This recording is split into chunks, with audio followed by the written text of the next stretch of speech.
as informações, o Ulisses, nosso diretor, falou aqui no meu ponto, tem um ponto aqui, falou assim, William, a gente recebeu mais um material exclusivo. Eu falei para ele, ó, e eu recebi uma informação agora, passa para a produção a informação que eu passei, que eu recebi de uma fonte, e agradeço ao senhor, vou lhe chamar de M, obrigado pela confiança, estou encaminhando isso para que a gente possa apurar.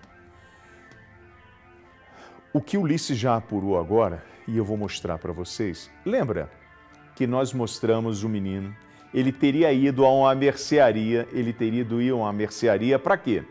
Para comprar cigarro para a mãe. Foi isso que a mãe falou. Ele estava na casa da avó e ele, ó, fui comprar cigarro que fica a 2 quilômetros do local.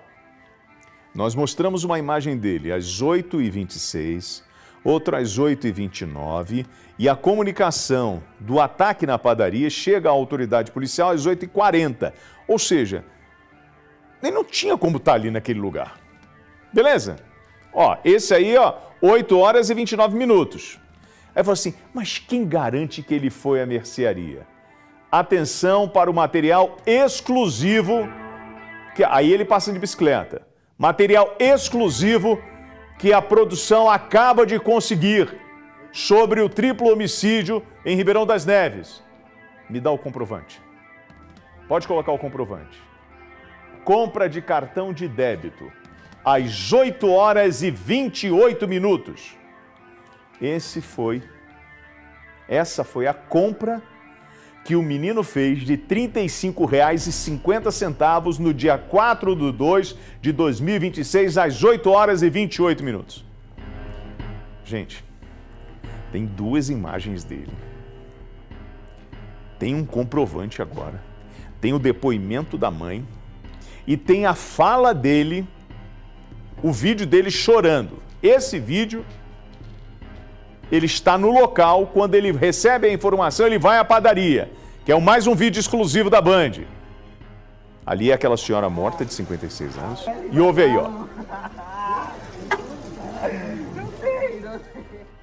Ele chorando. O menino que está preso hoje, está detido, ele está sob custódia do Estado, suspeito do envolvimento na morte. Mas seria ele o autor? Porque ele já foi condenado por muita gente, tá? Na internet, inclusive no próprio bairro. Porque durante o enterro, inclusive o Rômulo Martins acompanhou a despedida, agora há pouco, né, do momento do sepultamento da adolescente a Emanuele Giovana Rodrigues Seabra, de 14 anos.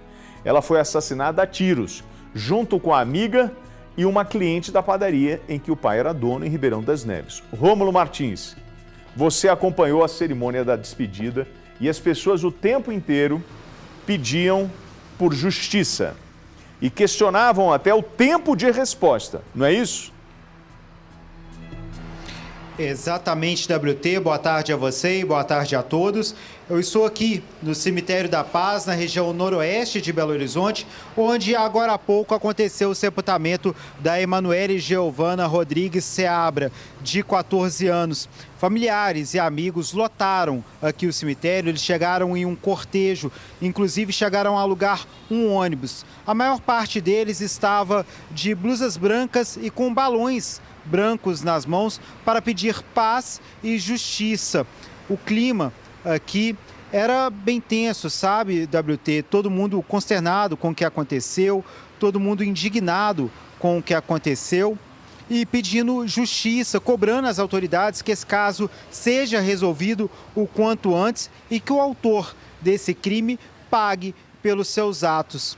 A Emanuele Giovana, de 14 anos, era uma estudante que estava de férias, ajudando a família dentro dessa padaria. Inclusive, a irmã dela também estava lá e ela precisou ajoelhar e implorar pela própria vida e acabou sendo poupada por esse criminoso que saiu ainda debochando da situação.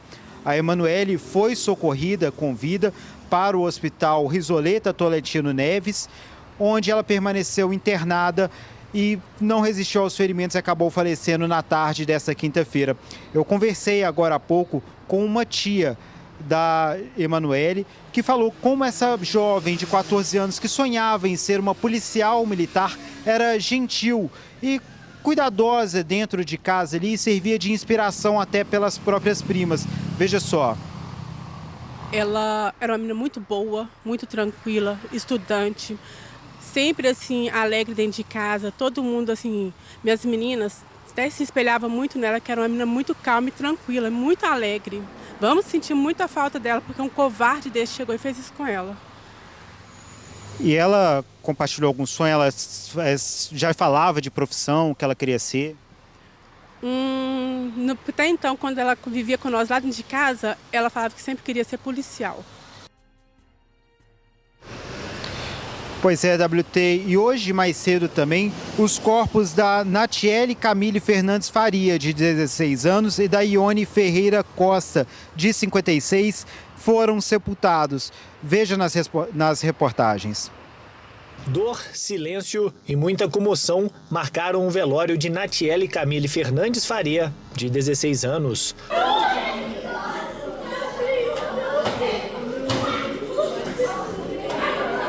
O velório foi realizado na manhã desta sexta-feira no cemitério Porto Seguro, em Ribeirão das Neves, na região metropolitana de Belo Horizonte. A adolescente é uma das vítimas do ataque a tiros ocorrido dentro de uma padaria no bairro Lagoa, também em Ribeirão das Neves. Familiares e amigos estavam desolados. Não tem nada pra falar de mim dela. Ela sempre foi muito tranquila, carismática, sabe? Carinhosa com todo mundo. E assim, não chegar uma pessoa e fazer o que fez, sabe? Ela não merecia. Ela não merecia, a gente pede justiça. Porque é uma menina de nova, começou a trabalhar, sabe? Tinha sonhos. Tá todo mundo desolado, por quê? Foi uma crueldade muito grande, gente. Natiele trabalhava havia cerca de 5 meses no local e atuava no caixa do estabelecimento. Segundo a Polícia Militar, ela foi atingida por disparos e morreu ainda dentro da padaria. Eu acho que ninguém merece passar por isso. A Natiele é uma menina, sabe, meiga, uma menina trabalhadeira. Eu acho que o ser humano, ele tá um nojo para fazer isso com, sabe, com mulheres que precisa ser, né, protegida. Não tem motivo para ele ter tirado a vida da minha sobrinha, eu não sei quem foi, mas a gente só queremos justiça. Segundo a Polícia Militar, o autor dos disparos chegou sozinho à padaria em uma motocicleta, ainda usando capacete. Ele desceu do veículo e efetuou vários tiros contra pessoas que estavam no local. O adolescente de 17 anos foi apreendido e encaminhado à justiça. No entanto, a Polícia Civil informou que trabalha com mais de uma linha de investigação e que nenhuma hipótese foi confirmada ou descartada até o momento. Pelo que a gente sabe, quando ele conversava com ela por ligação, ele era, sempre xingava ela, palavra feia, então a gente já desconfia disso, porque, se trata mal, se xingava ela de vários nomes ruins, então, assim, é a desconfiança que fica no ar, E ele primeiro, ele já tinha discutido com ela mais cedo. Além de Natiele, outras 2 pessoas morreram no ataque. Ione Ferreira Costa, de 56 anos, cliente da padaria, foi atingida e morreu na porta do estabelecimento. Já uma adolescente de 14 anos, filha do proprietário do comércio, chegou a ser socorrida em estado grave, mas não resistiu aos ferimentos e morreu na tarde desta quinta-feira. Em meio à dor e à revolta, a família de Natiele clama por justiça. A gente pede que a imprensa, a justiça fique em cima, porque a pessoa que fez isso precisa pagar porque a família está sofrendo muito. A justiça fazer a pessoa pagar não vai trazer ela de volta, mas conforta, porque foi uma crueldade muito grande com ela, gente, muito grande. A minha família está destruída, como as outras 2 famílias também que está destruída pelo acontecimento que aconteceu. Sabe, é uma dor, velho, que eu não desejo pra ninguém, velho. O que ele fez com a minha sobrinha, o sofrimento da minha família. É muito triste, eu não tenho mais nada pra falar. A gente só quer justiça de quem fez isso com a minha sobrinha. A manhã de sexta-feira começa em luto aqui no Cemitério da Saudade para amigos e familiares de Ione Ferreira Costa, de 56 anos. Ela foi uma das 3 vítimas da chacina em Ribeirão das Neves na última quarta-feira. Ione voltava do trabalho para casa quando foi atingida por 2 disparos de arma de fogo nas costas, na porta da padaria onde era cliente fiel. O principal suspeito é um adolescente de 17 anos que chegou a ser apreendido, mas as autoridades afirmam que ainda não há provas que confirmem a autoria do crime. Enquanto a família busca forças para lidar com a dor do luto e a busca por justiça, a polícia segue investigando o caso. E esse adolescente de 17 anos permanece apreendido, WT. E em nota, o Ministério Público reforçou que, por força do Estatuto da Criança e do Adolescente, o caso corre em segredo de justiça. Por isso, o Ministério Público não pode se manifestar sobre esse caso, WT. E aí, em função do processo de investigação, é um processo envolvendo o adolescente. É um processo envolvendo 3 óbitos, 3 homicídios. É um processo delicado para a gente abordar. E eu queria agradecer a sua participação, porque eu queria falar uma coisa com vocês. As informações que chegam para aqui, eu poderia até falar. Mas eu tenho, e eu não estou contando história porque eu não conto história sobre isso, tá?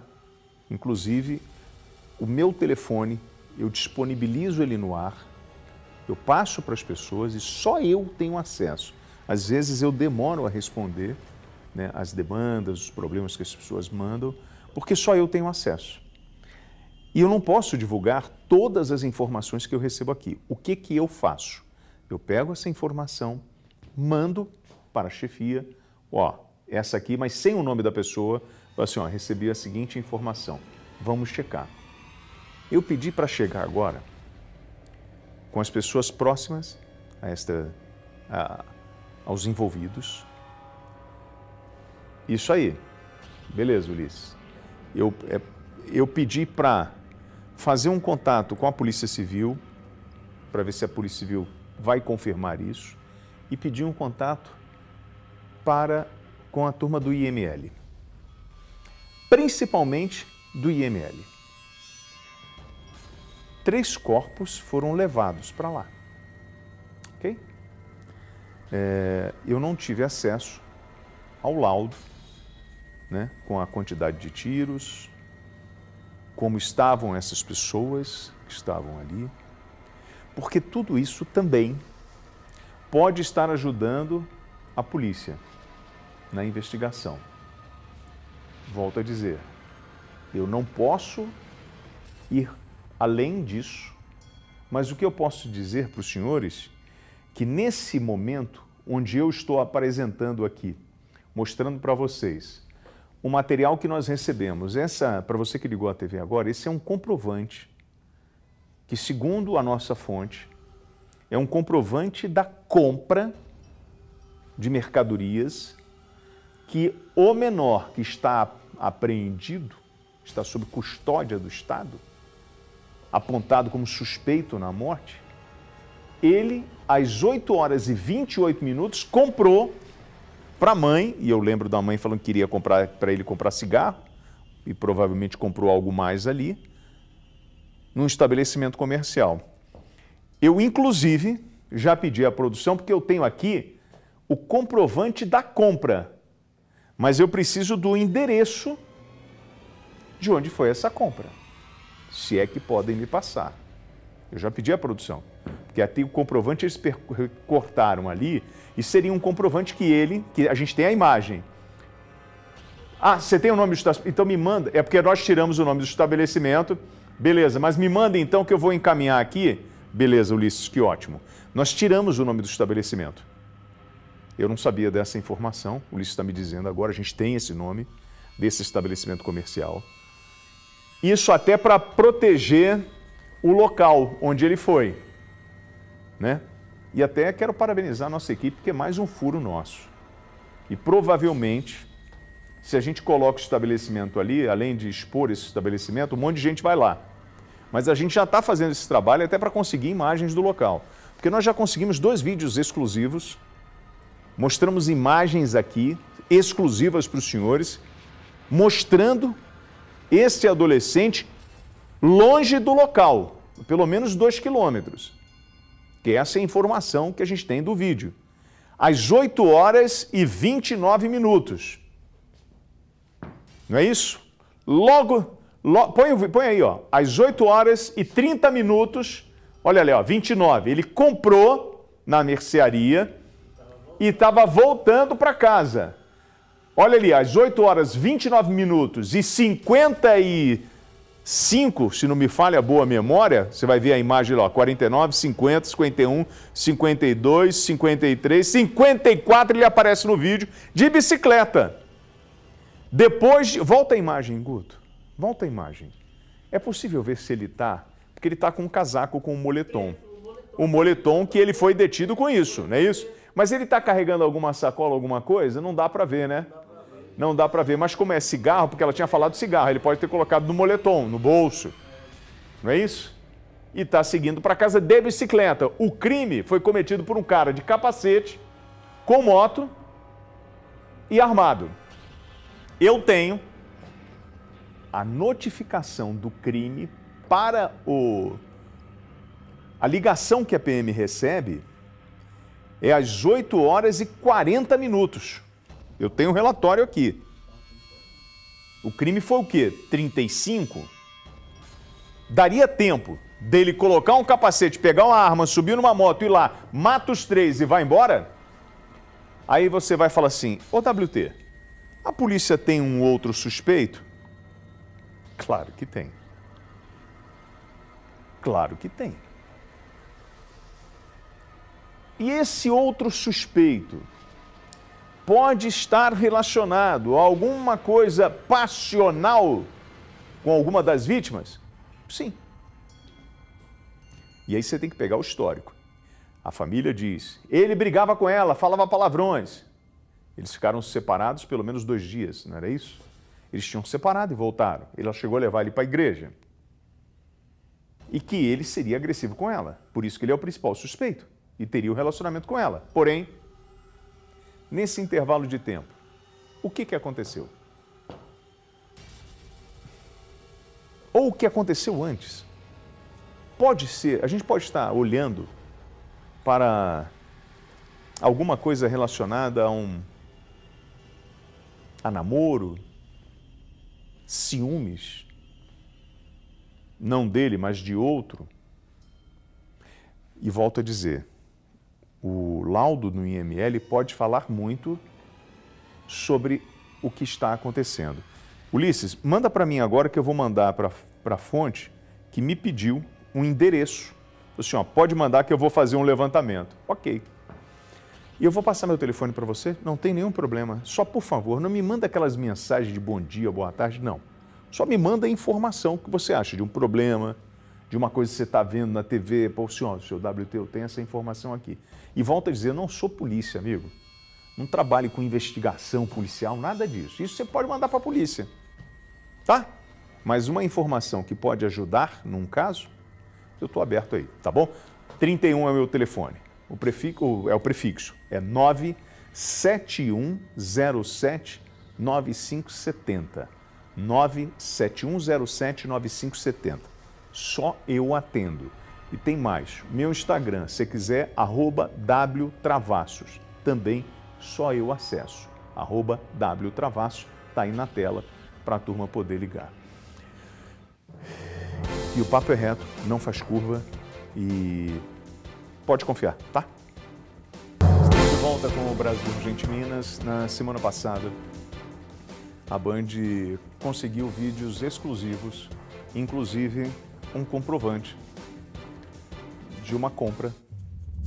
E todo esse material que nós conseguimos é um material que está relacionado à morte das 3 pessoas numa padaria.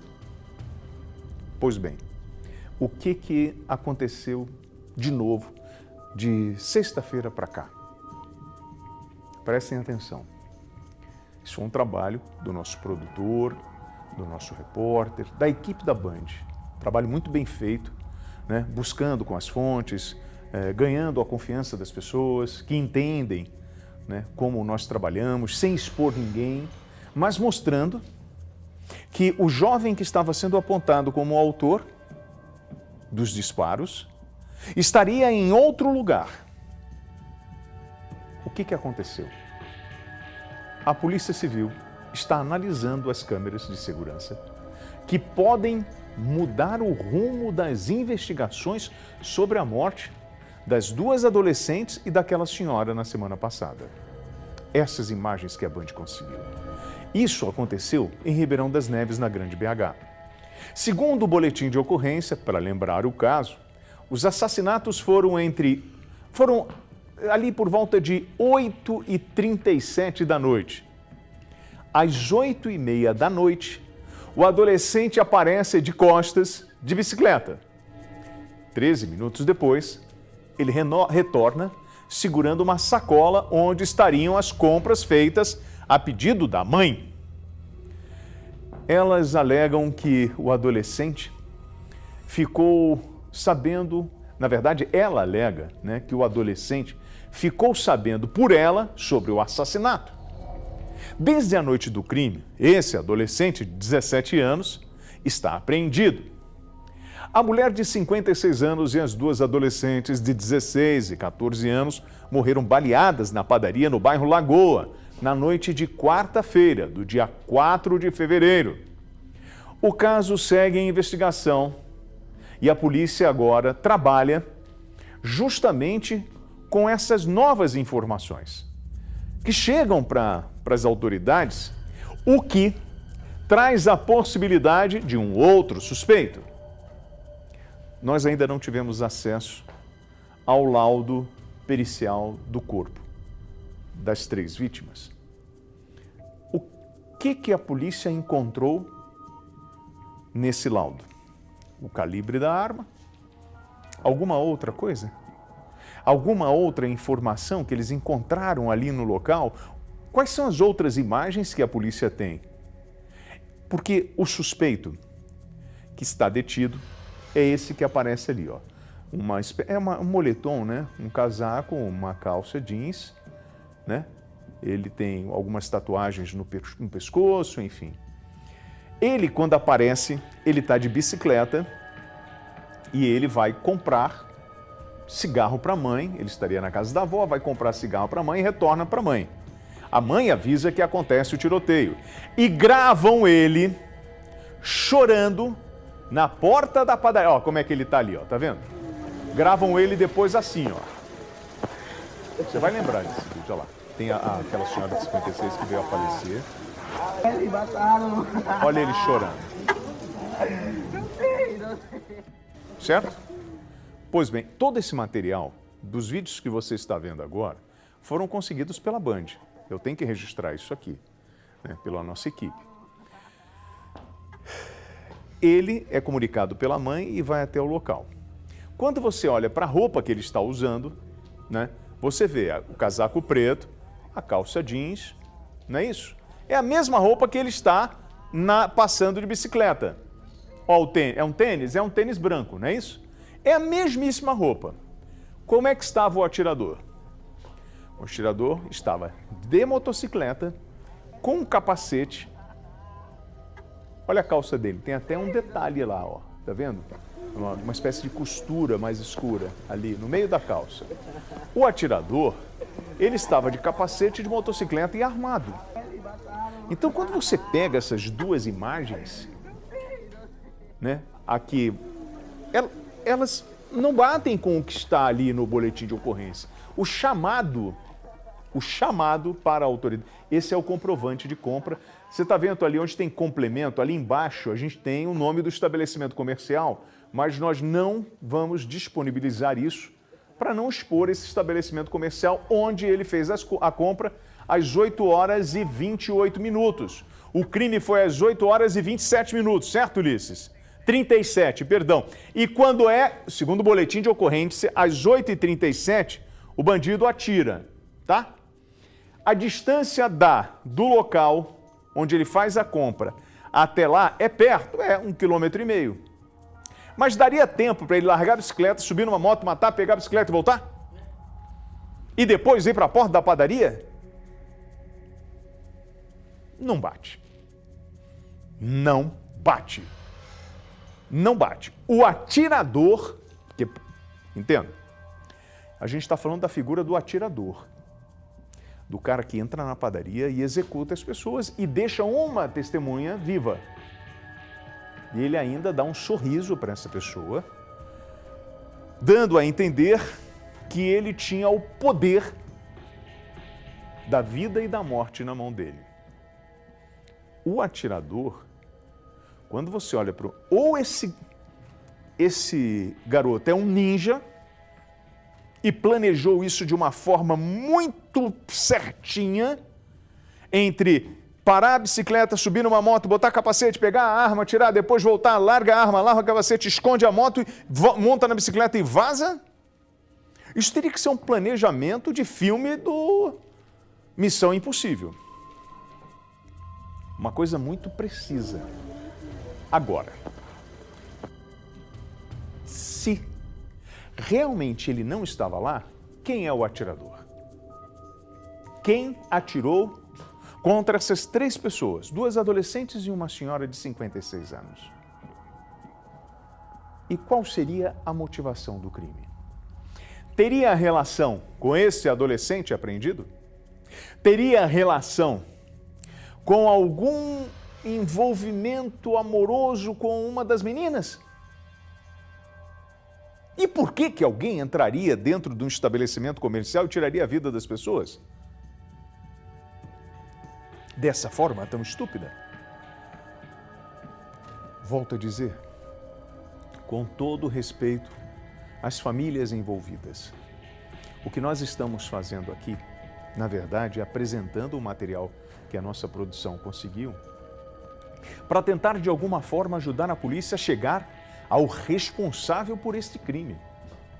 E entenda, uma coisa que a gente precisa ter consciência é que não adianta, se você for hoje numa delegacia e falar assim, eu matei uma pessoa, a polícia tem que provar que você matou essa pessoa.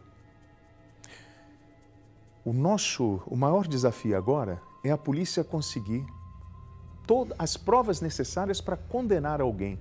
Para além de achar o atirador, ela precisa provar que ele matou, para encaminhar isso à justiça. É um caso com muitos mistérios. E mais uma vez, eu aproveito a audiência aqui da Band para pedir a sua participação. 181 é o Disque Denúncia. E essa ferramenta garante o seu anonimato. E a gente bate muito nessa tecla porque poucas pessoas sabem que casos de grande repercussão, eles nunca ficam num anonimato. Sabe por quê? Alguém vai ouvir, alguém vai ver alguma coisa que vai ajudar a polícia a chegar ao autor. Então eu conto com você, se você tem câmeras de segurança, se você tem uma informação que pode ajudar a polícia a esclarecer o caso onde uma pessoa matou 3 mulheres, 2 adolescentes e uma senhora de 56 anos, por favor, faça isso agora. 181, o seu anonimato é garantido.